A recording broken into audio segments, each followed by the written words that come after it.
रब नाराज होगा तो रब दुनिया को जमीन का ऑर्डर देता है कि भाई तुम जरा दिखा दो इन लोगों को। इसीलिए मुसलमानों, हम मुसलमानों को ये बुरी चीजें, ये गुनाह हैं, जिना है, शराब है, खुसूसन नौजवान मोबाइलों में message, hello how are you, my name is फलां, I want to touch you, I want to meet you, I want to look at you, मैं दोस्ती करना चाहता हूं आपसे, because you look like very, उल्टा पुल्टा सेंटेंस जोड़ देते, you look like very handsome, लड़की को हैंडसम बोल देते और लड़के को you look like very beautiful बोल देते, इम्प्रेस, प्रेशर जमाने के लिए। अब बच्चे भी समझते हैं कि अरे भाई ये लड़का तो इंग्लिश जानता, अब बच्चे होती बोली वाली फौरन चपेट पे आ जाते। नाजायज संबंध, पहले चैटिंग, फिर डेटिंग, फिर कटिंग हो जाता। पहले चैट करते हैं, चैट मीन्स बातचीत करते हैं, उसके बाद फिर डेट करते हैं, मतलब नाजायज संबंध होता, उसके बाद फिर क्या करते हैं, कटिंग। जब ख्वाहिशात पूरे हो जाते हैं ना, फिर एक दूसरे का मर्डर कर देते हैं। कटिंग का यही मतलब है। इस्लाम में ये तीनों चीजें नाजायज और हराम। मीडिया वाले नहीं कहेंगे कि चैटिंग नाजायज, नहीं कहेंगे, वो कहेंगे कि चैटिंग जायज है, बल्कि ऐप बनाते हैं। आप लोग फेसबुक पे देखते हैं, हजारों ऐप आपको बताएंगे कि ये ऐप ट्राई करो, अपने शहर के आसपास की लड़कियों से बात करो, दोस्ती करो, वो लोग प्रमोट कर रहे हैं। इस्लाम कहता है कि नहीं, not allowed to talk with each other with the stranger person for girl, for boys and girls, not allowed, it is a prohibited, जायज नहीं है इस्लाम में चैटिंग करना। डेटिंग की तो दूर की बात, डेट का मतलब घूमने के लिए जाना, गैर महरम के साथ चले जाएंगे गेहूं के खेत में, समाज की बेटियों आपके कानों तक मेरी आवाज पहुंचती हो, दुपट्टे में मोबाइल छुपाकर मां से जाकर वहां पर बात, हेलो मैं फला बोल रही हूं, बहुत तुम्हारी याद आती है, तुम क्या खाए, अंडा, उनके दिल में हो जाता है फंडा। यहीं से नाजायज रिश्ते का जन्म होता। क्या मिलता है आपको? अगर आपको रिश्ता करना है तो जायज तरीके से करो, इस्लाम मना नहीं करता। चौधरी की बेटी और एक अंसारी की बेटी, दोनों मोमिन मोमिना रिश्ता कर सकते। अम्मा खदीजतुल कुबरा को मोहम्मद रसूलुल्लाह सल्लल्लाहु अलैहि वसल्लम की ईमानदारी पसंद आई, आपकी ऑनेस्टी, तो उन्होंने फौरन रिश्ता भेजा। आप अलैहिस्सलाम ने अपने सरपरस्त ख्वाजा अबू तालिब से मशवरा करके निकाह किया कि नहीं किया?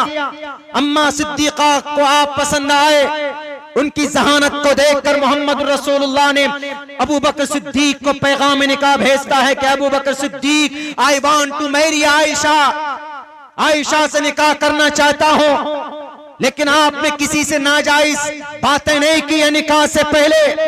समाज के नौजवान लड़कों और लड़कियों, लानत है तुम पर कि तुम मोबाइलों के जरिए से अपने कीमती वक्त को जाया करते हो, 2-2, 3-3 घंटा रातों में बात करते हो गैर महरम से। और ये बोलता है ये हरिद्वार का ये बाबा जी, इसे पता नहीं, वो बोलता है कि इस्लाम में तो ऐसा है कि नमाज पढ़ो उसके बाद जो चाहे करो। अरे जो चाहे वो करेगा तो फिर नमाज पढ़ने की जरूरत क्या है? वो ये बोल रहा है कि नमाज का मतलब, ये इस्लाम का मतलब नमाज पढ़ने के बाद जो मन में आए वो करो। क्या पागलपन है? नमाज की अच्छी खूबसूरती क्या है पता है? नमाज का सबसे बड़ा फायदा यह है, अल्लाह कुरान में कहता है इन्नस्सलाता तन्हा अनिल फहशाई वल मुनकर, मतलब नमाज बेहयाई और बुरी बातों से रोकती है। वो क्या बोल रहा है? वो बाबा जी दवाई बनाते बनाते अब वो प्रवचन गुरु बन गए। पहले दवाई बनाते थे पतंजलि, अब पतंजलि दवाई बेचते बेचते अब वो टिप्पणी करने लग गए।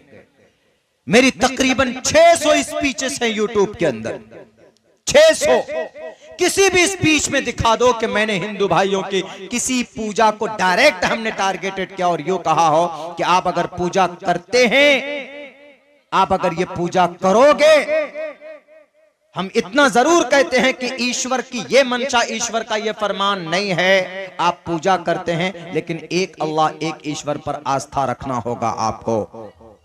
हम ये नहीं कहते कि ये पूजा करते इसीलिए ये इनके लिए जायज है शराब पीना, बेटियों के साथ जिना करना या बेटियों की इज्जतों के साथ खिलवाड़ करना, कभी नहीं कहते। उन्होंने क्या कहा, इस्लाम में नमाज पढ़ने के बाद जो चाहे करो। अरे पागल आदमी, नमाज तो इतना खूबसूरत पैगाम देता है। अल्लाह का कुरान कहता है इन्नस्सलात तन्हा अनिल फ़ाशाई वल मुनकर। देखिए अल्लाह ने कितनी खूबसूरती के साथ इस्तेमाल किया है। हम लोगों में अगर कोई किसी को ताकीद करते हैं तो क्या कहते हैं, नहीं तुमको जरूर करना चाहिए। जरूर का मतलब यकीन, तुमको करना चाहिए, फायदा इसमें जरूर जाना चाहिए तुमको, ये तुमको जरूर ट्राई करनी चाहिए। अल्लाह ने वैसे इस्तेमाल किया। इन्ना, जो पढ़ने वाले लोग हैं उलमा बैठे, इन्ना हरफे मुशब्बा बिल फैल, इन्ना it is used for grant, ताकत के लिए, यकीन के लिए। बेशक, यकीनन, नमाज, चूंकि अल्लाह जानता था कि एक गुरु आएगा, साइकिल पे पहले खैनी तंबाकू बेचते बेचते वो दवाई बेचेंगे, उसके बाद अब वो धर्म का गलत प्रचार भी करेंगे। उन्होंने कहा कि इस्लाम का मतलब नमाज पढ़ो और नमाज पढ़ने के बाद आतंकवादी बनो, नमाज पढ़ने के बाद हिंदू धर्म की बेटी को उठाकर शादी करो। बिल्कुल गलत बात।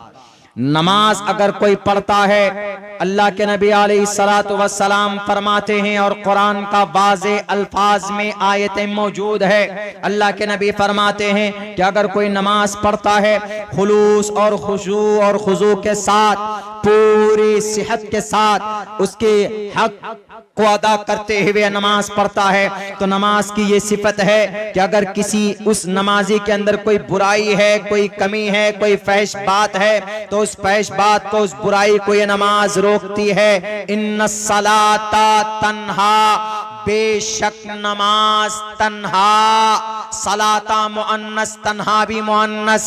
इससे साफ पता चलता है कि सलाता ही तन्हा का फाइल है।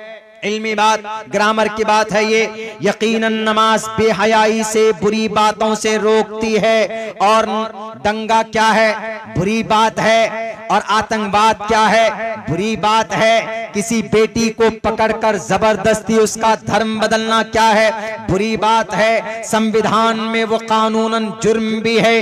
किसी को जबरदस्ती आप किसी का धर्म नहीं कबूल करवा सकते।